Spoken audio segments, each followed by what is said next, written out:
पंजाबी छोले भटूरे वाली। लज्जो एक गरीब लड़की थी। वो अपना और अपने बूढ़े और अपाहिज पिता का पेट पालने के लिए एक छोले भटूरे की दुकान पर काम करती थी।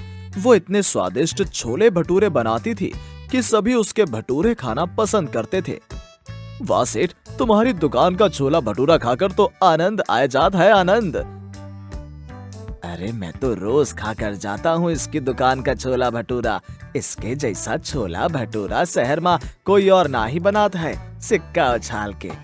ग्राहकों से लज्जों के बनाए छोले भटूरे की तारीफ सुनकर गोपी सेठ फूला नहीं समाता है और मन ही मन सोचता है, कसम धंधे पानी की, इस लज्जो को काम पर रखकर तो वारे के न्यारे हो गए हैं।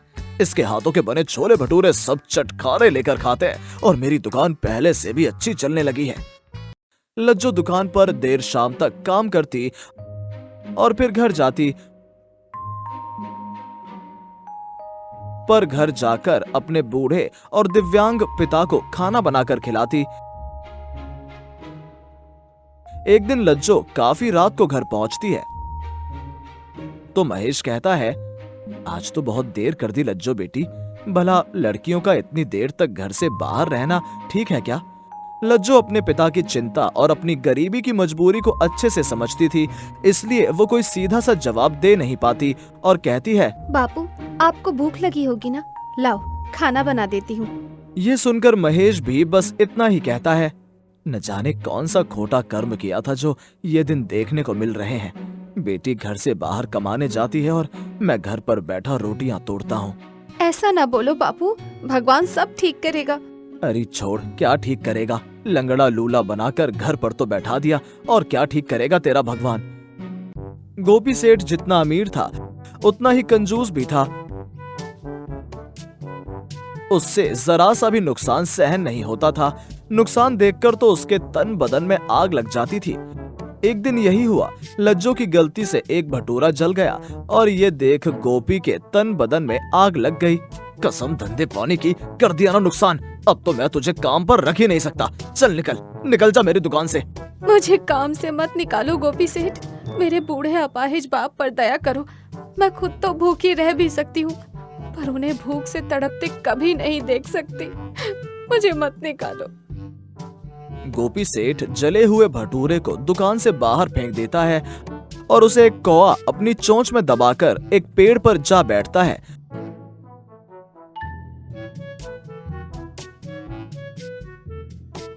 मगर तभी भटूरा कौवे की चोंच से नीचे जमीन पर आ गिरता है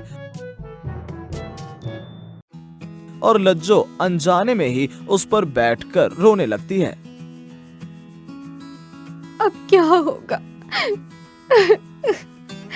मैं अपना और अपने बापू का पेट कैसे पालूंगी?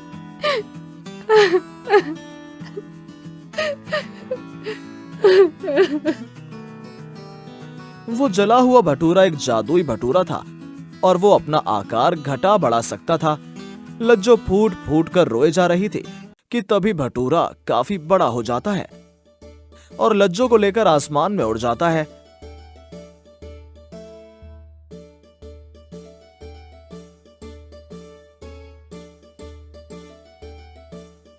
वह लज्जो को उसके घर के सामने लाकर छोड़ देता है। अरे, ये तो मेरा घर है, मैं घर कैसे पहुंची? तुम्हें घर मैं लेकर आया, मैं जादुई भटूरा हूँ। लज्जो जादुई भटूरे को देखकर हैरान होती है और घर के अंदर जाकर अपने पिता महेश से सारी बात बताती है। उसकी बात सुनकर महेश कहता है, लज्जो बेटी, तुम तो बहुत अच्छे छोले भटूरे बना लेती हो, फिर अपना ही छोले भटूरे का काम क्यों नहीं कर लेती? पर बापू, मैं उन्हें बेचूंगी कहाँ? हाँ, मैं किस लिए हूँ? तुम मुझ पर बैठकर छोला भटूरा बेचो, उड़ने वाला छोला भटूरा। लज्जो को जादुई भटूरे की बात पसंद आती है। बापू, लजीज पंजाबी छोले भटूरे बनाए हैं, चक्कर देखो। हाँ हाँ, क्यों नहीं लज्जो बेटी, लाओ खिलाओ। लज्जो महेश को छोले भटूरे खिलाती है तो एकाएक महेश खुशी से उछलने लगता है। अरे ये क्या, तेरे छोले भटूरे खाने से तो मेरी टांग ही ठीक हो गई। ये क्या कह रहे हो बापू? अरे ठीक ही तो कह रहा हूँ। देखो देखो मेरा पैर कैसे जमीन पर टिक गया। अब तो मैं चल फिर सकता हूँ, पर ये हुआ कैसे? तभी जादुई भटूरा हंसने लगता है। ये मैं किया सेठ, क्योंकि मैं एक जादुई भटूरा हूँ। महेश के ठीक हो जाने पर लज्जो जादुई भटूरे का दिल से शुक्रिया करती है और फिर उस पर पंजाबी छोले भटूरे रखकर उनको बेचने के लिए निकल जाती है।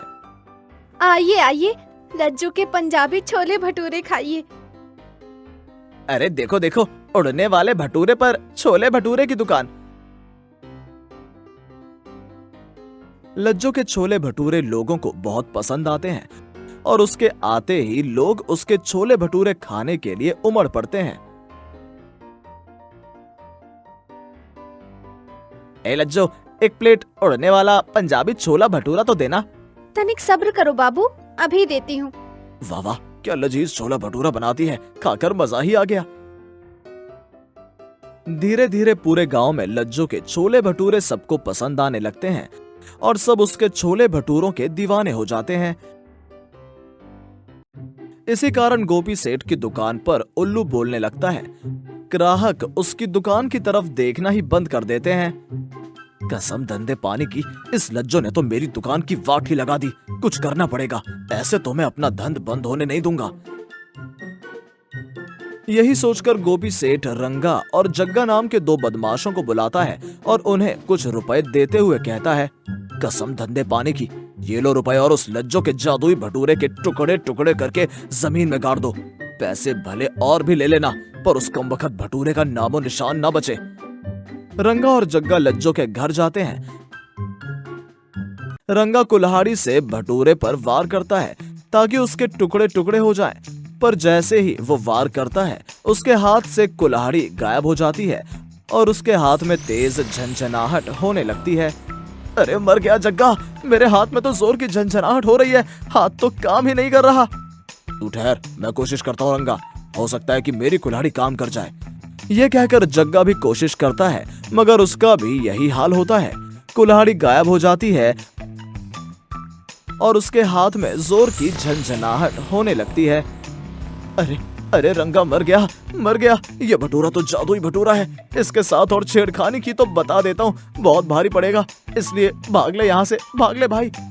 ये कहकर रंगा और जग्गा वहां से भाग जाते हैं।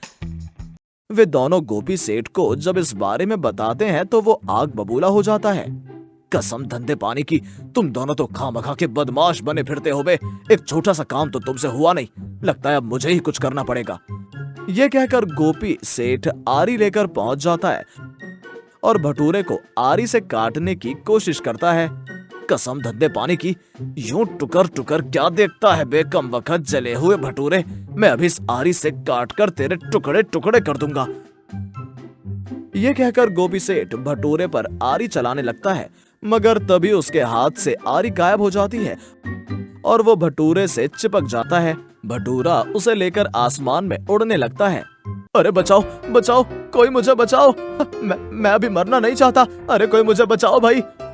भटूरा हवा में उड़ रहा था और गोपी सेठ उस पर उल्टा लटका जोर जोर से चिल्ला रहा था। तभी उसका चिल्लाना सुनकर लज्जो और महेश घर के बाहर आते हैं। लज्जो जादुई भटूरे से कहती है, इसे छोड़ दो जादुई भटूरे, इस लालची को इतना सबक सिखा दिया वही बहुत है। लज्जो के ये कहते ही गोपी सेठ धड़ाम से जमीन पर आकर गिरता है। उसकी कमर में चोट आती है और वो दर्द से बिलबिला उठता है।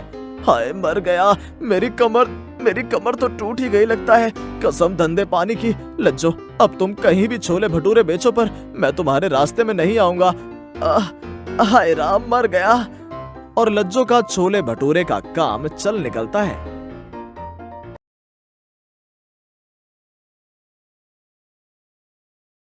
रामपुर गांव में ढुल्लू नाम का एक लड़का रहता था।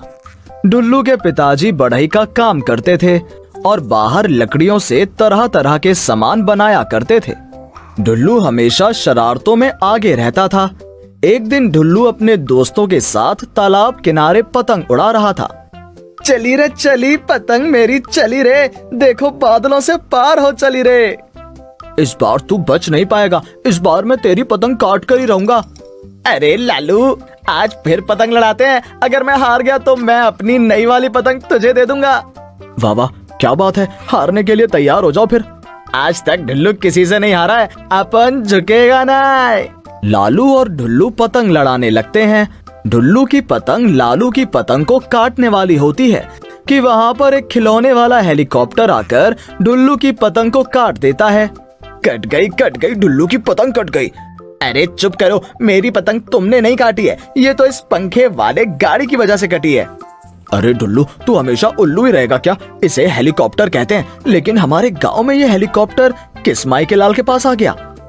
तभी वहाँ पर मोंटी आ जाता है। मोंटी महंगे कपड़े और काला चश्मा लगाया होता है। वो रिमोट से हेलीकॉप्टर उड़ा रहा होता है। अच्छा, तो ये हेलीकॉप्टर तुम्हारा है? तुमने ही अपने हेलीकॉप्टर से मेरी पतंग काटी है। तुम लोग अभी भी पतंग उड़ाते हो? ये देखो, मेरा लेटेस्ट हेलीकॉप्टर, ये रिमोट से चलता है। कौन हो तुम जो हमारे गांव में आकर हमारा ही मजाक उड़ा रहे हो? मैं इस गांव में नया आया हूँ। मेरे पिताजी के पास बहुत पैसा है। ये मेरा एकदम लेटेस्ट टेक्नोलॉजी वाला हेलीकॉप्टर देख रहे हो, मेरे पिताजी ने विदेश से मंगवाया है। चलो हटो यहाँ से, मैं यहाँ पर अपना हेलीकॉप्टर उड़ाऊंगा। मोंटी बहुत ही रईस बाप का बेटा था। उसके पास महंगे महंगे खिलौने और सामान थे। इस बात का फायदा उठाकर मोंटी हमेशा दूसरों के ऊपर रौब जमाया करता था। मोंटी ढुल्लू और लालू को वहाँ से हटाकर वहाँ पर खुद हेलीकॉप्टर उड़ाने लगता है। कल का आया हुआ लड़का हमारे पतंग उड़ाने की जगह हड़प रहा है। मैं तो चला उससे दोस्ती करने, मुझे तो वही हेलीकॉप्टर उड़ाने को मिलेगा। ढुल्लू बिल्कुल अकेला हो जाता है। गांव के सारे लड़के मोंटी के पीछे लग जाते हैं। मोंटी इस बात का फायदा उठाकर उन लड़कों से अपने सारे काम करवा लिया करता था। ये देखकर ढुल्लू को बहुत बुरा लगता है और वो घर जाकर अपने पापा से हेलीकॉप्टर दिलाने की जिद करने लगता है। पापा, मुझे भी हेलीकॉप्टर चाहिए। वो मोंटी अपने हेलीकॉप्टर दिखाकर हम सभी को चिढ़ा रहा है। बेटा, हमारे पास इतने पैसे नहीं है। मैं इस गांव में एक छोटा सा बढ़ई हूँ। मैं इतना महंगा हेलीकॉप्टर कहाँ से लाऊंगा? लेकिन मैं तुम्हारे लिए हूबहू वैसा ही लकड़ी का हेलीकॉप्टर बना सकता हूँ। सच में? फिर तो मैं अपने हेलीकॉप्टर के साथ मोंटी के हेलीकॉप्टर से रेस लगाऊंगा। लल्लन अपने बेटे के लिए हूबहू वैसा ही उड़ने वाला लकड़ी का हेलीकॉप्टर बनाकर तैयार कर देता है। ढुल्लू हेलीकॉप्टर को देखकर बहुत खुश होता है और वो हेलीकॉप्टर को लेकर तालाब के किनारे जाता है। ढुल्लू भी वहाँ पर अपना हेलीकॉप्टर उड़ाने लगता है। ढुल्लू का हेलीकॉप्टर मोंटू के हेलीकॉप्टर से कहीं ज्यादा ऊपर और तेज उड़ने लगता है। अरे, ये किसका हेलीकॉप्टर है जो मेरे हेलीकॉप्टर से भी ऊपर उड़ रहा है? क्यों मोंटी, चौंक गए ना? हिम्मत है तो आकर मेरे हेलीकॉप्टर के साथ रेस लगाओ। रुक, तुझे मैं अभी बताता हूँ। दोनों हेलीकॉप्टर रेस लगाने लगते हैं। ढुल्लू का हेलीकॉप्टर मोंटी के हेलीकॉप्टर से कहीं ज्यादा तेज और ऊपर उड़ रहा होता है। ये देखकर मोंटी को गुस्सा आ जाता है। मोंटी चुपके से एक पत्थर उठाकर ढुल्लू के हेलीकॉप्टर के ऊपर मारता है, जिस वजह से ढुल्लू का हेलीकॉप्टर टूटकर नीचे गिर जाता है। ये देखकर मोंटू और उसके दोस्त हंसने लगते हैं। जा, तेरा हेलीकॉप्टर तो टूट गया, अब क्या रेस लगाएगा? मैं जानता हूँ तुमने ये जानबूझकर किया है। चले जाओ यहाँ से, बड़े आए मुझसे बराबरी करने के लिए।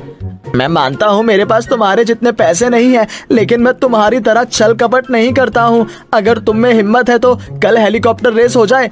हाँ हाँ ठीक है, वैसे भी तुम इस टूटे हुए हेलीकॉप्टर से कैसे रेस लगा सकते हो, मैं भी देखना चाहता हूँ।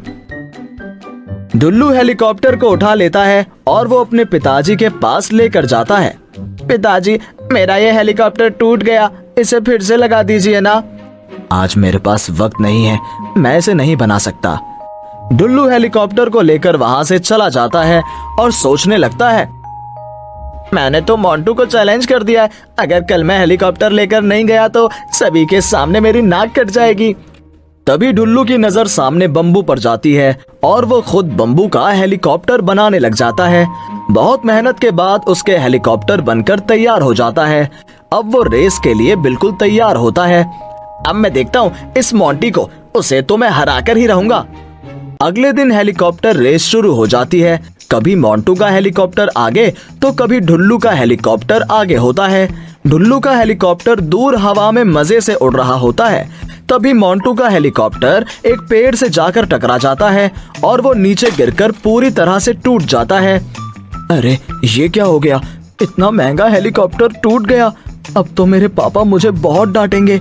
ये हेलीकॉप्टर खास उनके दोस्त ने विदेश से लाकर दिया था। तुम चिंता मत करो, मैं तुम्हारे लिए भी बम्बू का हेलीकॉप्टर बना दूंगा। उसके बाद हम दोनों साथ में हेलीकॉप्टर रेस लगाएंगे। तुम मेरा मजाक उड़ा रहे हो ना, जैसे मैंने तुम्हारा हेलीकॉप्टर टूट जाने पर मजाक उड़ाया था। नहीं नहीं, ऐसा बिल्कुल नहीं है। मैं तुम्हारी तरफ दोस्ती का हाथ बढ़ा रहा हूँ, तुम रो मत। सच में मुझे माफ कर दो, मैंने जानबूझकर तुम्हारा हेलीकॉप्टर तोड़ा था।